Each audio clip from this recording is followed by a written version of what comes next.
Hello friends, ఈ video ముఖ్యంగా youth కొరకు చేసింది. అదేంటో తెలుసా? 30,000 జీతంతో 40 లక్షలు అప్పు చేశారు. కాబట్టి వాళ్ళు డేంజర్ రుణువుచ్చులో పడిపోయి ఉన్నారనమాట. ఇట్లా ఎందుకు జరుగుతోంది అనేది ఈ వీడియో. ప్రస్తుతం యువత లగ్జరీ లైఫ్ లీడ్ చేయాలని కోరుకుంటుంది. ప్రతి ఒక్కటి లగ్జరీగా ఉండాలనుకుంటుంది. అందుకు ఎంతైనా ఖర్చు చేస్తుంది. అయితే తెలియకుండానే అప్పుల ఊబిలో కూరుకుపోతోంది. తేరుకునే లోపే పరిస్థితులు చేజారిపోతున్నాయి. ఒక్క అప్పు తీర్చేందుకు మరో అప్పు చేస్తూ యువత ఎందుకు క్రెడిట్ ట్రాప్లో పడుతున్నారు?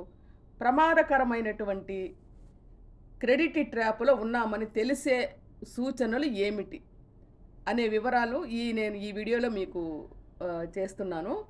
నేటి ఉరుకులు పరుకుల ఆధునిక కాలంలో జన్జీగా పిలిచే యువత సరికొత్త జీవన శైలిని అలవర్చుకుంటుంది. లగ్జరీ లైఫ్ ఎంజాయ్ చేయాలనుకుంటుంది. చేతిలో స్మార్ట్ ఫోన్, ఇన్స్టాంట్గా పనులు జరిగిపోవాలని భావిస్తోంది. దీంతో అవసరానికి మించి ఖర్చు చేయడం వారికి ఒక వ్యసనంగా మారుతోంది.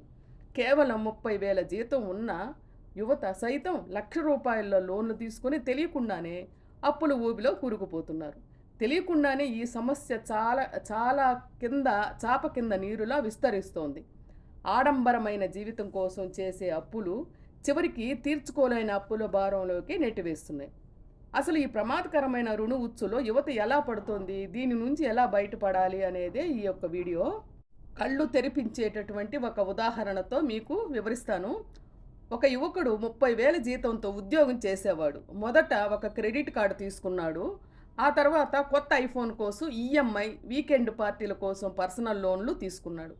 ఆన్లైన్ లోన్ యాప్స్, బ్యాంకులు, నాన్ బ్యాంకింగ్ ఫైనాన్షియల్ సంస్థలు చాలా ఈజీగా ఎలాంటి తనఖా లేకుండా రుణాలు ఇవ్వడంతో తెలియకుండానే రుణ ఉచ్చులో కూరుకుపోయాడు. ఒక అప్పు తీర్చేందుకు మరో అప్పు, విలాసవంతమైన జీవితం కోసం క్షణాల్లో మంజూరయ్యే ఆన్లైన్ రుణాలు, ఇలా చూస్తూ ఉండగానే అతను మొత్తం 40 లక్షలకు మించిపోయింది అతని అప్పు. నెలవారీ ఈఎంఐలు అతనికి వచ్చే జీతం కంటే 3 రెట్లు ఎక్కువగా మారిపోయాయి. ఒక అప్పు తీర్చడానికి మరో అప్పు చేస్తూ చివరికి చిక్కుల్లో పడిపోయాడు. యువత ఏ విధంగా ప్రమాదకరమైన అప్పులు ఉచ్చులో ఎలా పడుతున్నారో ఈ ఒక్క ఉదాహరణ చూస్తే మనకి అర్థమవుతుంది.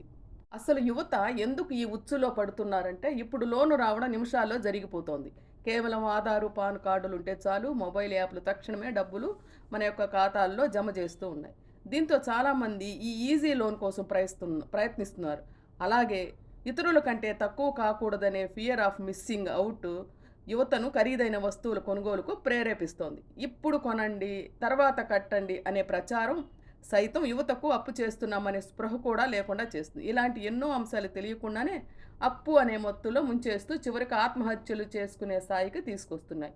మీరు ప్రమాదంలో ఉన్నారని చెప్పే 7 హెచ్చరికలు ఏంటో తెలుసా?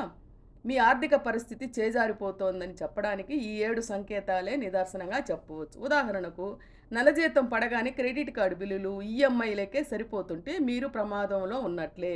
నంబర్ 2, క్రెడిట్ కార్డు బిల్లు పూర్తిగా కట్టలేక కేవలం మినిమం డ్యూ మాత్రమే కడుతున్నారంటే మీరు చక్రవడ్డీ ఊబిలోకి వెళ్తున్నారని అర్థం. నంబర్ 3, ఒక అప్పు కట్టడానికి మరో క్రెడిట్ కార్డు లేదా యాప్ నుంచి లోను తీసుకోవడం అత్యంత ప్రమాదకరం. నంబర్ 4, ఏదైనా అత్యవసర పరిస్థితి వస్తే అప్పు చేయక తప్పని స్థితిలో ఉండడం. నంబర్ 5, మీ దగ్గర ఉన్న అన్ని క్రెడిట్ కార్డుల లిమిట్లు వాడేసేయడం. 6, 7 గడువు తేదీలు దాటిపోయిన బిల్లులు కట్టలేకపోవడం. లాస్ట్ అండ్ ఫైనల్, అప్పుల గురించి ఆలోచిస్తూ నిద్ర పట్టకపోవడం లేదా పనిపై ఏకాగ్రత దెబ్బతినడం.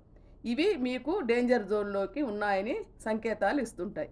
సరే, ఇప్పుడు మనం ఏమి చేస్తే దీనికి కొంచెం పరిష్కార మార్గం ఉంటుందంటే, మన నికర ఆదాయంలో 30% నుంచి 40% కంటే ఎక్కువ ఈఎంఐలు ఉంచుకోకూడదు.